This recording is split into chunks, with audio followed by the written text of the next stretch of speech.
iTestament elidala liyezinye zezincwadi ezi-reliable ukudlula iy'ncwadi ey'ningi ey'khona emhlabeni.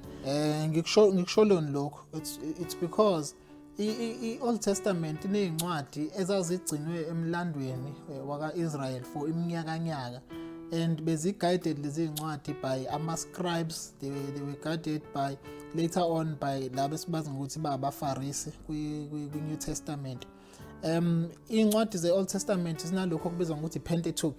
I-Pentateuch iney'ncwadi eziwu-5 zikaMoses. Kulezi iy'ncwadi ezikaMoses izo lezi esiy'thola zikwi-Torah, kwi-religion yama-Jews. And lana sithola iy'ncwadi enjengoGenesis, u-Exodus, uDeuteronomy, uNumeri, kanye no-Leviticus. Zonke lezo y'ncwadi lezo zikwi-Pentateuch. So lezo y'ncwadi zabhalwa uMose, and lokho siyakuthola as uJesu nake kuconfirma ukuthi uMose wabhala lezi ncwadi. uMose ekhulumile wathi kini, uMose ukhulumile wathi kini. So is confirming ukuthi lezi ncwadi zibhalwe uMose by quoting kuzo lezi ncwadi, nisaying ukuthi lezo ncwadi zibhalwe ubani? uMose. So lezi ncwadi lezi zagcinwa i-oral tradition emva kokubhalwa kwazo uMose, and uNkulunkulu wayinikeza uJoshua, njengoba sifunda kuJoshua ukuthi uNkulunkulu uthi kuyena le ncwadi yomthetho izohlala enhlizweni yakho, uzomeditate ngayo ubusuku nemini.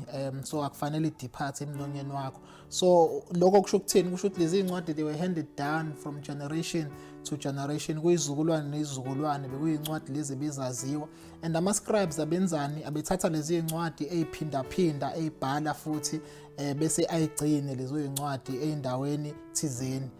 From synagogue to synagogue bebefuna ukuthi babe nalo iTorah. So lezo ncwadi lezo ama-scribes nababhali bebeyibhala lezo ncwadi lezo, bayibeke and store them in an order ezizokwazi ukuthi zitholakale ngazo. So sazi ngani ukuthi lezi ncwadi eziku-Old Testament yizo lezi ekufana ngabe sinazo eBhayibhelini? Well, first of all sibona ukuthi uJesu uqobo lwakhe uyayikhotha.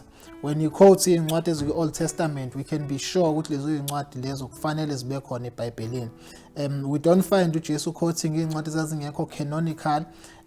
Obviously ngalesi sikhathi uJesu ezalwa iTorah beselivele likhona, bese kuvunyelwe ngey'ncwadi ey'khona kwiTorah.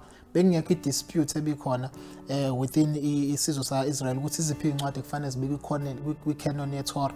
And uJesu mayifika akazange akuphikise lokho, akazange azasho ukuthi kukhona incwadi ekhishiwe nencwadi kufanele i-edwe, but wakhotha kuzo iy'ncwadi ezikwiTorah. Nabapostoli nabo benza into efanayo, babekhotha kuy'ncwadi ezikwiTorah, kwi-Pentateuch.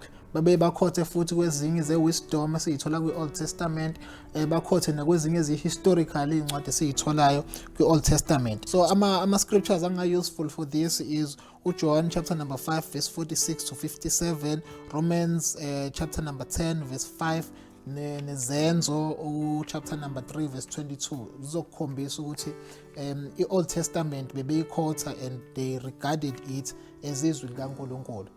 Ezinye zey'ncwadi-ke siyayithola ukuthi ziyamentionwa kodwa azikho kwi-canon of scripture ye-Old Testament. For example, uma ufunda incwadi ye-Chronicle and incwadi yama-Kings, kumentionwa incwadi kaJesha lapho kuthiwa le zinto ibhaliwe kwincwadi kaJesha.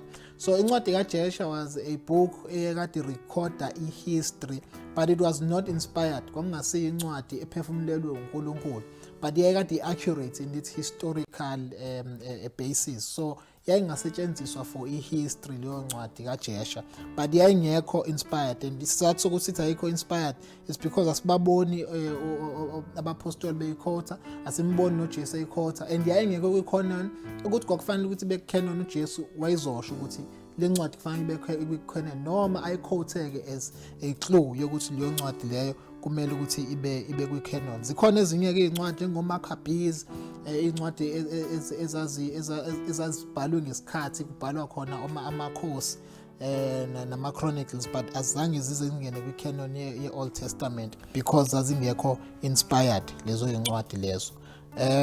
So sazi ngani zazingekho inspired? Again njengoba sengimentionile, azikhothwanga uJesu, azange yikhothwe futhi abapostoli.